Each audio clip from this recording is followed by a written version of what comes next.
నమస్తే. నమస్తే. పేరండి? పానగంటి కృష్ణయ్య. కృష్ణయ్య గారు, ఇప్పుడు మనం సత్తుపల్లి నియోజకవర్గంలో ఉన్నాం. ఖమ్మం పార్లమెంట్ ఎంపీ వచ్చేసరికి నామా నాగేశ్వరరావు గారు ఉన్నారు. సిట్టింగ్ ఎమ్మెల్యే కాంగ్రెస్ ఉన్నారు. చుట్టూ 6 సెగ్మెంట్లో కాంగ్రెస్ ఉంది. బీజేపీ నుంచి వచ్చేసరికి తాండ్ర వినోద్రావు గారు ఉన్నారు. ఈసారి భారతదేశంలో మీరు ఏ పార్టీని చూస్ చేసుకోబోతున్నారు? అంటే మన ప్రధానిని ఎంచుకునే ఎన్నిక, ఇక లోకల్ ఎంపీ ప్లస్ ప్రధానిని ఎంచుకునే ఎన్నిక. ఎవరికి ఓటేద్దాం అనుకుంటున్నారు? ఎవరు ప్రైమ్ మినిస్టర్ అవ్వాలనుకుంటున్నారు? మేము గత అసెంబ్లీ ఎలక్షన్కి కూడా ప్రచారం వెళ్ళామండి బీజేపీ పార్టీ తరఫున. వెళితే అక్కడ ఓటర్లు వచ్చేసి అసెంబ్లీ ఎలక్షన్ వచ్చేసి పక్కన పెట్టండి, నేను నెక్స్ట్ పార్లమెంట్ ఎలక్షన్ మీరు రాపోయినా సరే మేము నరేంద్ర మోడీ గారికి ఓటేయాలని చెప్పేసి మేము నిర్ణయించుకున్నాం. మేము కంపల్సరీ నరేంద్ర మోడీ గారికి ఓటేస్తామని చెప్పేసి ప్రజలు ఆల్రెడీ తీర్పు చేసుకున్నారండి.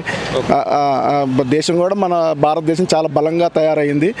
రక్షణ రంగంలో కానీ జీడిపిలో కానీ భారతదేశం అగ్రస్థానానికి తీసుకెళ్ళడం కానీ నరేంద్ర మోడీ గారు ఆయన శాయశక్తులు కృషి చేస్తున్నారు. ఆయన ఎక్కడా స్వార్థ ప్రయోజనాలు ఆశించే వ్యక్తి కాదు. వాళ్ళ తల్లిగారు చనిపోతే 4 గంటలు స్పెండ్ చేసిండంటే ఇవాళ ఒక వార్డు నెంబరు వాళ్ళ అమ్మగారు చనిపోతే ఊరి నిండా టెంట్లు వేస్తారు, పెద్దగా ఆర్భాటంగా వాళ్ళని పిలిచి ఎమ్మెల్యేలను పిలిచి ఎంపీలను పిలిచి కర్మకాండలు చేస్తారు. కానీ ఒక ప్రధానమంత్రి స్థాయి ఉన్న వ్యక్తి చాలా సింపుల్, చాలా 18 గంటలు కష్టపడతారు. ఇలాంటి ప్రధానమంత్రి దొరకటం మేము భారతదేశం ప్రతి పౌరుడు కూడా అసలు ఎంతో ఇది చేస్తేనే ఇలాంటి ప్రధానమంత్రి దొరుకుతారని మేము అనుకుంటున్నాం. రాహుల్ గాంధీ కూడా నేనే ప్రధాని అవుతా అనేసి మొత్తం ఇండియా కూటమి పెట్టింది కదా, వాళ్ళపై మీ అభిప్రాయం? రాహుల్ గాంధీ వాళ్ళకు ఉంటుంది ఆలోచన, అవ్వాలని ఎవరికైనా ఉంటుంది. కానీ అక్కడ పనిచేసే వ్యక్తినే ఎవరైనా ఎన్నుకుంటారు. కష్టపడి మన దేశాన్ని ఇవాళ 5 కోట్లు 30 కోట్లు ఉన్న జనాభా దేశాలు కూడా కరోనా వల్ల సంక్షోభంలో చిక్కుకుపోయినాయి. కానీ మన భారతదేశం 140 కోట్ల చిల్లర ఉన్న దేశం ఇవాళ ఎక్కడా కూడా సంక్షోభం అనేది లేదు. అందరూ ప్రశాంతంగా ఉన్నారు, అందరూ హ్యాపీగా ఉన్నారు, అందరికీ అందుబాటులో ఆహార వస్తువులు దొరుకుతున్నాయి. ఎక్కడా కూడా కొట్లాటలని కానీ, ఎక్కడ కూడా తీవ్రవాదులు కానీ ఉగ్రవాదులు కానీ ఇంతకుముందు ఉన్న దాడులు కానీ ఎక్కడా లేవు. భారతదేశం చాలా సుభిక్షంగా ముందుకెళ్ళిపోతుంది. ఇంకా 5వ స్థానం నుంచి 1వ స్థానానికి వచ్చినా కూడా ఆచరణ లేదని నేను అనుకుంటున్నాను. ఈసారి భారతీయ జనతా పార్టీకి మీరు ఓటేద్దాం అనుకుంటున్నారు? డెఫినెట్గా బీజేపీ దేశ రక్షణ కోసం, దేశం కోసం పనిచేసే ఒక పార్టీ అంటూ ఉందంటే అది భారతీయ జనతా పార్టీ ఒకటే ఉంది. అలాంటప్పుడు మేము ఆ పార్టీకి వేయకపోతే ఏ పార్టీకి వేస్తామండి? కంపల్సరీ అంటే వినోద్రావు గారికి మీ ఓటు? వినోద్రావు గారికి డెఫినెట్గా మా ఓటు వేస్తామండి. 100% కూడా నేను ఓటు వేయకుండా నేను వేసే ఓటు కాక ఇంకొక 100 మందితో ఓటు వేయించాలని నేను శాయశక్తిని నేను ప్రయత్నిస్తున్నాను. పక్కా గెలిపించుకుంటారు అనమాట. కంపల్సరిగా వినోద్రావు గారిని అఖండ విజయంతో కెమెరా ముందు చెప్తున్నారు 3 లక్షల పైసలకు మెజార్టీతో గెలిపించాలని మా శాయశక్తిని ప్రయత్నిస్తున్నామండి. కెమెరా ముందు చెప్తున్నారు ఓట్లు వేపిస్తాం, కంపల్సరిగా వేపిస్తామండి. 100 ఓట్లు వేపిస్తాం.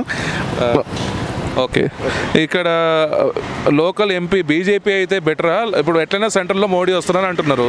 ఇక్కడ లోకల్ ఎంపీ బీజేపీ అయితే బెటరా, ఇంకో వేరే పార్టీ ఎంపీ అయితే బెటరా? ఇప్పుడు కంపల్సరీగా ప్రధానమంత్రి మోడీ గారండి. ఇక్కడ కూడా మనకి పార్లమెంట్ మెంబర్ ఒక ఆయన అంటే మనం ఏదైనా నిధులు కావాలంటే, ఏదైనా ప్రాజెక్ట్ వర్క్లు కావాలంటే తెచ్చుకోగలుగుతాం. మరి అక్కడ ఒక పార్టీ ఉండి ఇక్కడ ఒక నాయకుడు, వేరే పార్టీ నాయకుడు ఉంటే ఇక్కడ ఆయన పోయి ఏ కాడికి వాళ్ళ మీద యుద్ధం చేయడం తప్ప మనకి నిధులు కావాల్సింది తేలేడనమాట. వాళ్ళ పార్టీ మీద యుద్ధం చేస్తాడు. వాళ్ళు ఏం చేయట్లేదని చెప్పేసి వాళ్ళని ఏదో తప్పు చూపెట్టడం కోసం పార్లమెంట్లో అవి చేస్తారు. అదే ఇక్కడ ఉన్న పార్టీ నాయకుడు అక్కడ పార్టీ ఉంటే మనకి ఏదన్నా అడిగితే వాళ్ళు కూడా సున్నితంగా ఇది చేస్తారు, డెవలప్మెంట్ కోసం ఆలోచిస్తుంటారు అన్నమాట. ఇప్పుడు కేసీఆర్ మళ్ళీ బయటకు వచ్చి తెలంగాణ గలం వినిపించాలి, నా పార్టీని బీఆర్ఎస్ నుంచి మళ్ళీ టీఆర్ఎస్ చేస్తా అంటున్నాడు. దీనిపై మీ అభిప్రాయం? కేసీఆర్ లాంటి వాళ్ళు వస్తుంటారు పోతుంటారండి. పేదరిక నిర్మూలన చేయాలి. తెలంగాణ గవర్నమెంట్ పేదల కోసమే వచ్చిందన్న పార్టీ ఏం చేసింది? పేదల నిర్మూలన ఏడ జరిగిందండి? ఇటు ఎడ్యుకేషన్ పరంగా 0 చేసింది, హెల్త్ పరంగా 0 చేసింది, పేదవాడిని చేసింది 10 సంవత్సరాలలో. ఇప్పుడు 100 రోజుల కాంగ్రెస్ పరిపాలన గురించి మీ ఒపీనియన్ ఏంటంటే రేవంత్ రెడ్డి గారి పరిపాలన ఎలా ఉంది? మన దాని గురించి కామెంట్ చేయకూడదండి. ఎందుకంటే మనం అనాలిసిస్ చేసిన వాళ్ళం కాదు. వాళ్ళు ఏదో చెబుతున్నారు, వాళ్ళు చెప్పుకునే వ్యవహారం వాళ్ళు చెబుతుంటారు. 4 గ్యారెంటీలు అమలు చేస్తున్నారు, నిజమేనండి? అది ఎక్కడ అమలైనవి అండి?